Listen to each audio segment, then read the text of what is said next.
하나님의 평화가 말씀을 듣는 우리 가운데 함께 하시길 빕니다. 오늘은 7월 첫 주일입니다. 꼭 1년의 절반을 살았습니다. 시간이 유난히 빠르게 지나는 중입니다. 실감하시죠? 특별하게 기억에 남는 일을 손꼽아 보았습니다. 6개월이 지났는데 제 10대 뉴스감이 딱 하나였습니다. 나중에 내가 침대 위에 누워 평생을 돌아볼 때 기억에 남는 것이 별로 없으면 어쩌지 하는 생각이 들었습니다. 오늘은 한 해의 반환점입니다. 독일어로 링 반덜룽이라는 말이 있습니다. 어떤 경우 환상방황이라고 번역을 하는데 말 그대로 맴돈다라는 의미로 사용합니다. 어쩌면 인생은 이런 원형 코스를 걷는 일입니다. 그러기에 자칫하면 그냥 방황이 되기도 하고 또 의식하며 살면 인생 순례가 됩니다. 그러기에 중요한 것은 현재 지점이 어디인가를 느끼며 깨달아야 합니다. 나의 현재 지점을 알려주는 인생의 이정표는 무엇일까요? 우리 그리스도인에게 해마다 반복되는 교회력의 지점은 그때그때 나를 일깨워주는 영적 이정표입니다.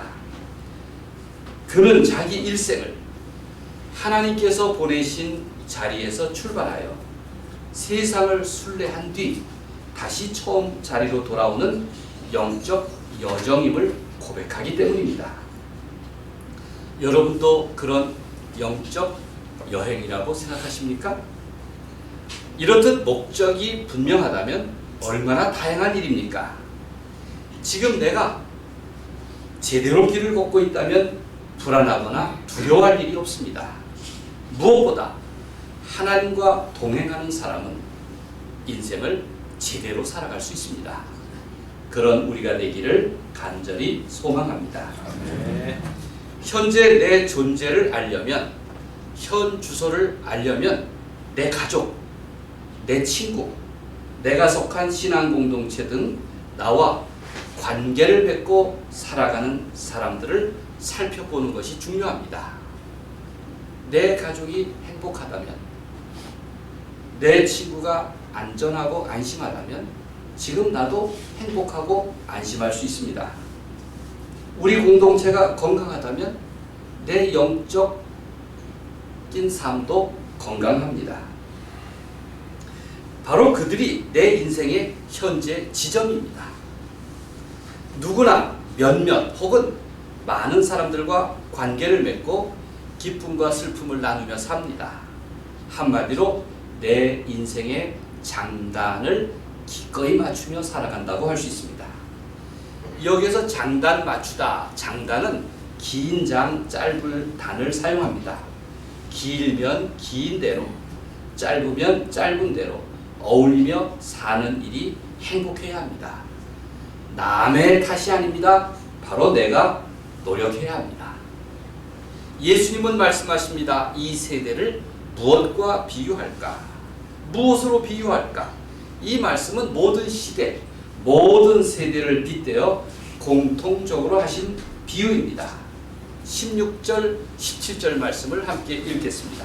이 세대를 무엇으로 비유할까? 시작!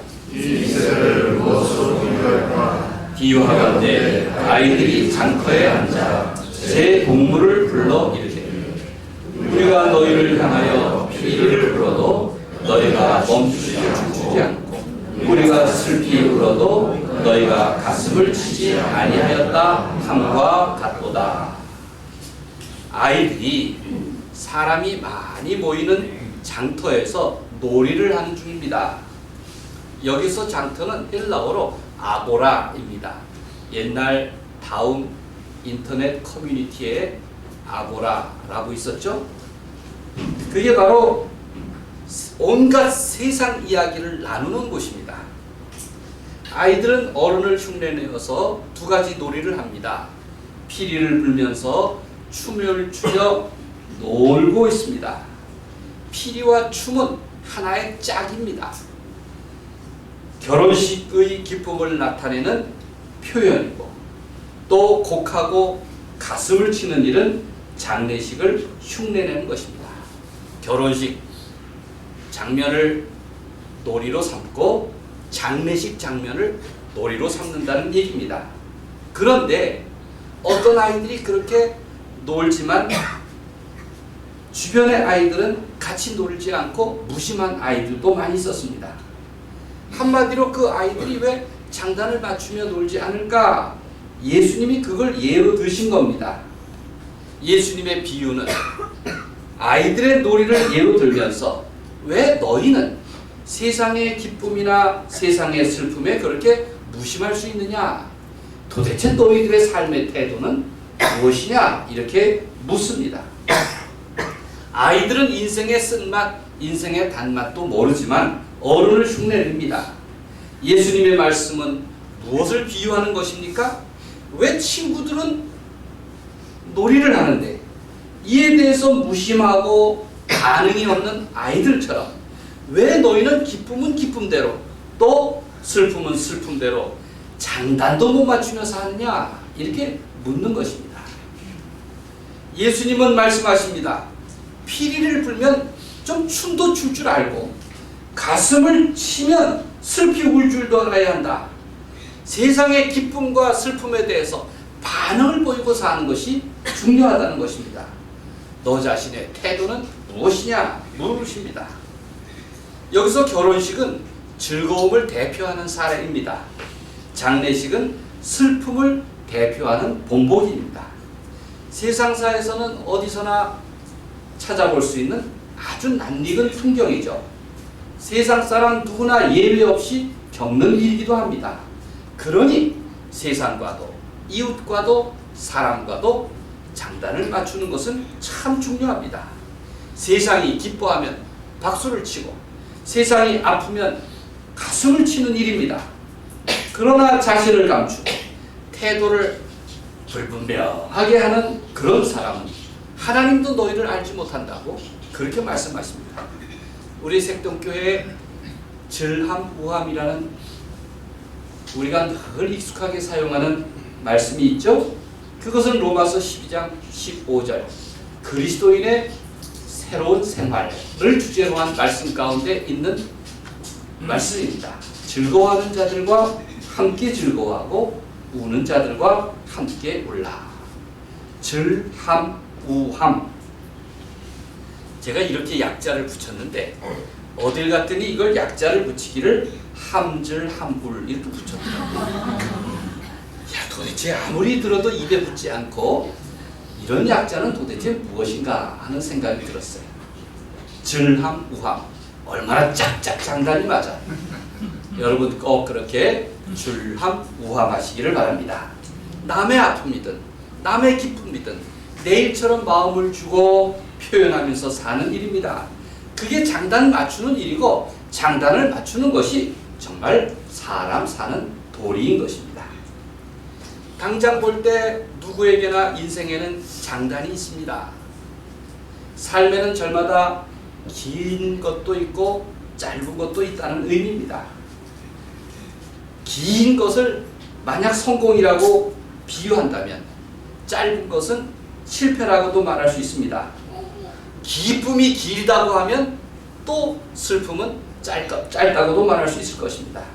그런데 길면 긴 대로 또 짧으면 짧은 대로 그 인생의 고비마다 나와 맞춰주는 그러한 존재가 있다면 얼마나 다행일까요? 여러분들 그런 사람들이 있죠? 내 인생의 길에서 박자를 맞춰주고 장단을 맞춰주는 친구가 있다면 얼마나 고마운 존재입니까? 그런데 막상 찾아보면 많지가 않습니다. 모두 이해관계에 따라 살다 보니까 자기 살기에 바쁩니다. 제가 영화 바그다드 카페를 본 일이 있습니다. 몇 번 보았습니다. 그 주제 음악이 참 좋습니다. 여러분도 제가 불러보면 다 압니다. 그러나 부를 수는 없습니다. 너무 어렵거든요. 그거 아시죠? 시작은 황량한 분위기지만 점점 진행될수록 마음이 따뜻해지는 영화입니다. 남편 때문에 관계가 깨져서 마음고생, 몸고생하는 두 여성이 만나면서 서로 소통하는 이야기입니다.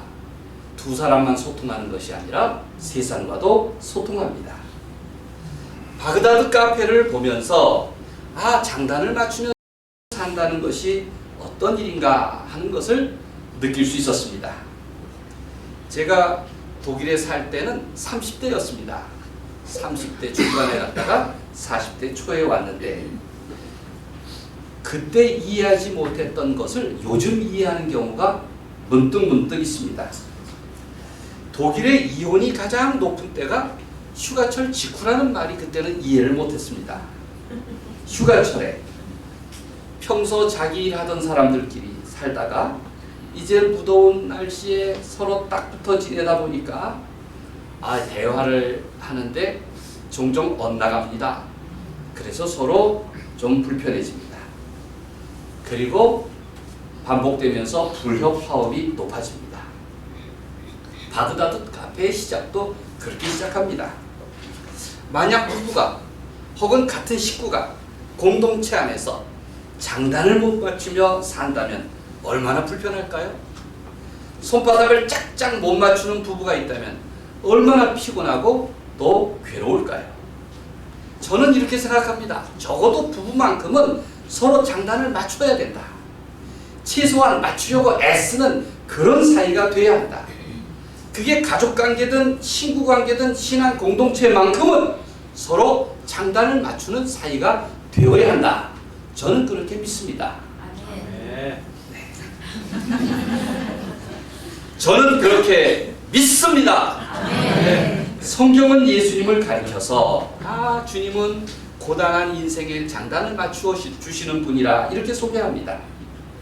주님은 사람의 멍에를 대신 짊어지시고 사람의 고달픔을 들어주시고 사람의 질병과 아픔을 풀어주시는 그런 분이시다. 성경은 그렇게 말씀하고 있습니다. 예수님도 직접 그렇게 말씀하셨습니다. 우리의 기도를 들어주시는 분, 나와 기도로 만나주시는 분. 그래서 우리는 주님의 이름으로 기도를 합니다. 당시 요한은 죄의 심판을 선포하고 용서의 세례를 베풀었습니다. 예수님은 사람에게 사랑을 베푸시고 하나님 나라를 전하셨습니다. 그때 백성과 달리 백성은 요한의 말, 예수님의 말을 그대로 받아들이는데 당시 지배층, 특히 종교 지도자들이라는 사람들은 회개를 촉구하고 세상과 더불어 애통할 것을 역설하는 요한의 선포에 대해서도 반응이 없었습니다. 심지어 하나님 나라의 기쁨과 구원을 설교하시는 예수님에 대해서도 무감각했습니다. 그들은 오직 요한이든 예수님이든 무슨 소린가 경계심만 가지고 있었고 지적질만 했습니다. 엘리트인 그들, 바리새인과 율법학자들은 세상의 장례식을 연출하는 요한을 가리켜서 귀신 들렸다 이렇게 모함했고 세상의 혼인식을 표현한 예수님을 가리켜서 그는 세리와 죄인의 친구라고 비난했습니다.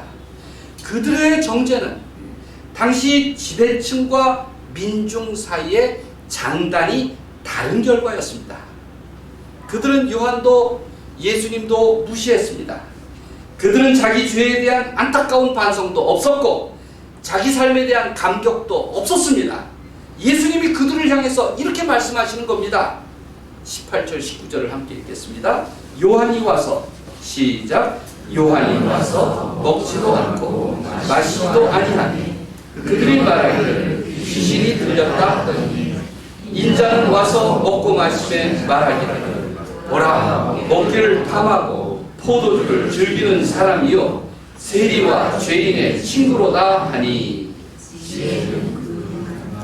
자, 여기까지만 읽어도 되겠습니다. 예수님의 삶을 한마디로 요약하면, 아, 저분은 백성과 장단을 맞추는 분이구나. 가난한 자, 고아, 과부, 심지어 죄인, 심지어 어린아이의 변변찮은 인생도 늘 응원하시고 장단을 맞춰주시는 분이구나. 이렇게 말씀드릴 수 있습니다. 예수님의 이러한 행동은 바로 하나님 나라가 이와 같다는 것입니다. 그러나 당시 종교 지도자들은 하나님과 벽을 쌓은 냉정한 사람들이어서 결코 예수님과 요한을 이해할 수 없었습니다. 하나님의 이름으로 늘 하나님의 이름을 말하지만 하나님과 관계를 가로막은 그들은 결코 하나님의 기쁨에 동참하지를 못했던 것입니다. 여러분, 좋은 친구는 장단을 맞춰주는 사람입니다. 장단을 맞춰주는 사람. 좋은 신앙인은 하나님의 장단과 맞출 줄 아는 사람입니다. 하늘 장단을 한번 생각해 보십시오. 참 자유롭고 깊고 자애롭고 온유하고 따스하며 그리고 신비합니다. 그런 하늘 장단과 맞추어 사는 사람은 얼마나 평화롭겠습니까? 길고 짧은 것 대봐야 알지. 이게 장단입니다. 흥이 오르면 흥대로, 한이 맺히면 한대로 먼저 세상과 이웃과 함께 기쁨과 아픔에 공감한다면 그거야말로 하나님 나라를 이미 우리가 살아내는 것 아니겠습니까? 그것이 바로 하나님의 자녀들의 모습이 아니겠습니까? 지난 주간에 제가 특별한 사람과 점심을 먹었습니다. 박범진이라고 기억하시나요? 박범진에게 연락이 왔습니다.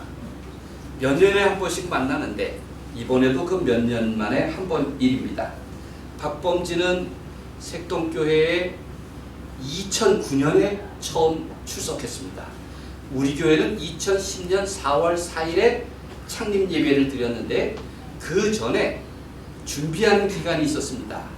특히 2009년 가을에는 비산중학교 체육관을 빌려서 거기서 임시로 예배를 드렸는데 그때 처음 출석을 했습니다. 당시 고등학교 1학년 학생이었습니다.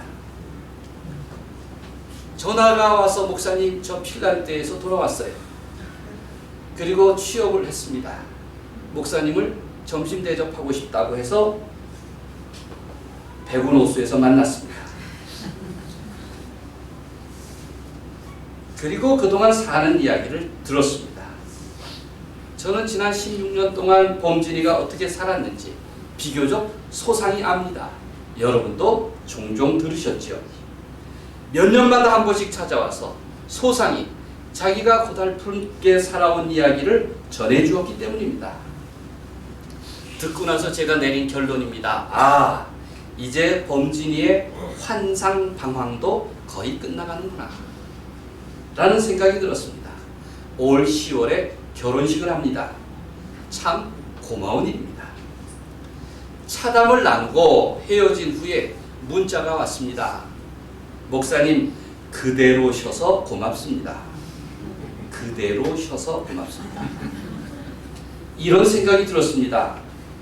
제가 설교 앞부분에 말씀드렸던 것처럼 나는 특별한 일 없이 그냥 그대로 있는데 누군가에게는 내가 그냥 그대로 있는 것이 감사한 이유가 될 수 있구나 싶었습니다. 그대로 쉬어서 고맙습니다. 사람마다 현재 자기 모습에는 이유가 있습니다. 예수님의 눈높이로 보면 세상에는 무시해도 좋을 사람은 단 한 사람도 없습니다. 그저 그 사람에게 자기 멍에가 조금 무겁고 힘들 뿐입니다. 예수님이 찾으시는 사람은 그런 수고와 무거운 짐을 느끼며 살아가는 사람입니다. 그들은 삶의 무게로부터 결코 자유롭지 못했습니다. 그래서 예수님은 말씀하십니다.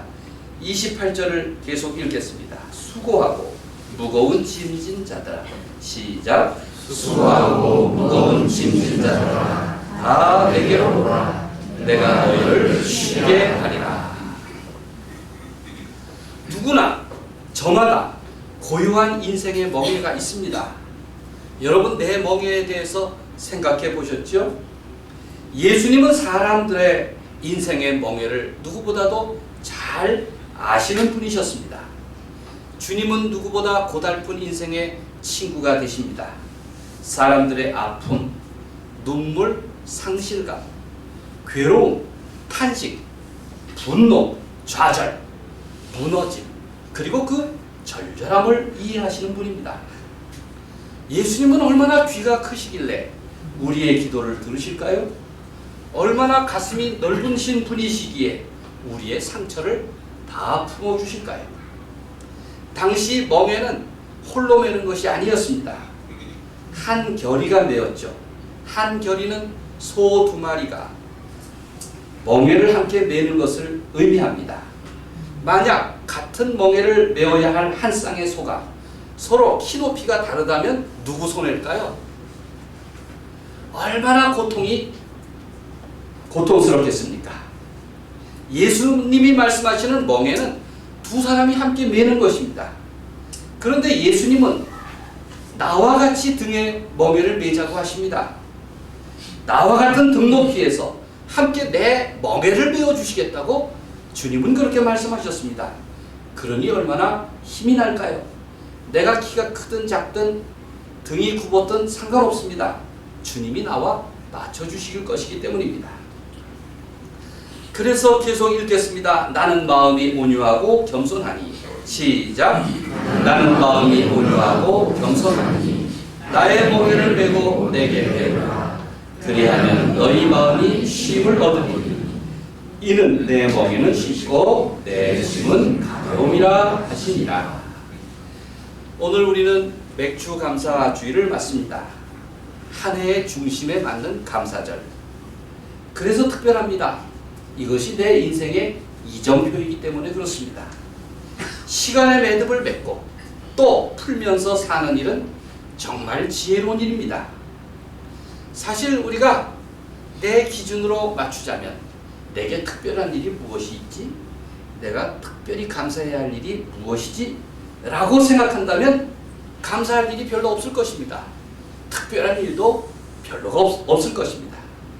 내 만족, 내 욕망, 내 보상 이런 것에 기준을 맞추다 보면 특별할 것도 없고 감사할 일도 없습니다. 그러나 하나님의 기준에 맞춘다면 내 존재에 의미를 부여한다면 정말 감사가 넘쳐나고 특별함이 넘쳐납니다. 감사하는 마음은 상대적인 것이 아닙니다. 절대적이기 때문입니다. 하나님을 기업으로 받은 사람은 인생이 감사 그 자체입니다.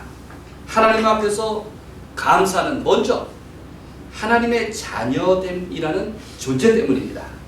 먼저 하나님의 자녀라는 확신이 드니 하나님이 나와 동행하신다는 기쁨이 있으니 저절로 감사한 마음이 드는 것입니다. 입에서 주님 감사합니다. 아이고 하나님 이런 소리가 나오지 않겠습니까? 그 자녀됨은 바로 감사의 제1원인이 됩니다. 그럴 때 한 가지 감사가 만 가지 감사로 이어지는 것입니다. 무엇이든 감사가 됩니다. 그래서 데살로니가 전서에 있는 말씀처럼 항상 기뻐하게 되고 범사에 감사하게 되는 비결이 되는 것입니다. 내 인생에 대해서 혹은 남의 인생이라도 당연하게 생각하면 안 됩니다. 내 인생조차 정말 기적과 같구나 라고 생각해 보십시오. 사실 누구나 기적처럼 살아가고 있지 않습니까? 감사는 하나님이 내 삶에 개입하실 때 간섭하심을 알기 때문에 가능합니다. 성경은 이러한 하나님의 간섭을 느낄 때 그것을 기이하다라고 표현합니다. 시편 77편 14절에서 주는 기이한 일을 행하신 하나님이시라 라고 고백합니다. 내 인생을 돌아보십시오. 신기한 일이 얼마나 많습니까? 얼마나 기이합니까? 이 자리에 나와 앉아서 예배하는 것 자체가 기적인 인생도 있습니다. 가정마다 저렇게 성격이 다른 사람끼리 평생 맞춰 사는 거, 그거 정말 기적 아닙니까? 많은 교회 중에서도 특별히 색동교회 안에서 우리가 만난 것도 기이한 일입니다. 하나님을 아버지라 부르는 내 삶은 그 자체로 기적입니다. 우리는 날마다 기적을 느끼며 그 특별함 속에서 살아가고 있으니 얼마나 감사한 일입니까? 그러니 여러분, 지금 내 장단을 소중하게 여기십시오. 길면 긴 대로, 짧으면 짧은 대로 하나님이 나와 함께 하심을 받아들이십시오. 주님의 멍에를 받아들이고 내 멍에를 주님께 의지하십시오. 그리고 명심해야 합니다. 한 가지 감사는 만 가지 감사와 연결되어 있습니다. 한 가지 그 존재됨을 감사할 때 항상 기뻐하고 범사에 감사할 수 있는 것입니다. 맥주 감사주의를 맞아서 우리가 먼저 할 일은 날마다 때마다 내게 기적 같은 삶을 허락하시는 그 마음의 감사를 회복하는 일인 것입니다. 하나님께서 여러분의 인생의 장단에 날마다 은혜를 베풀어 주시기를 우리 주님의 이름으로 간절히 축원드립니다. 아멘. 기도하겠습니다.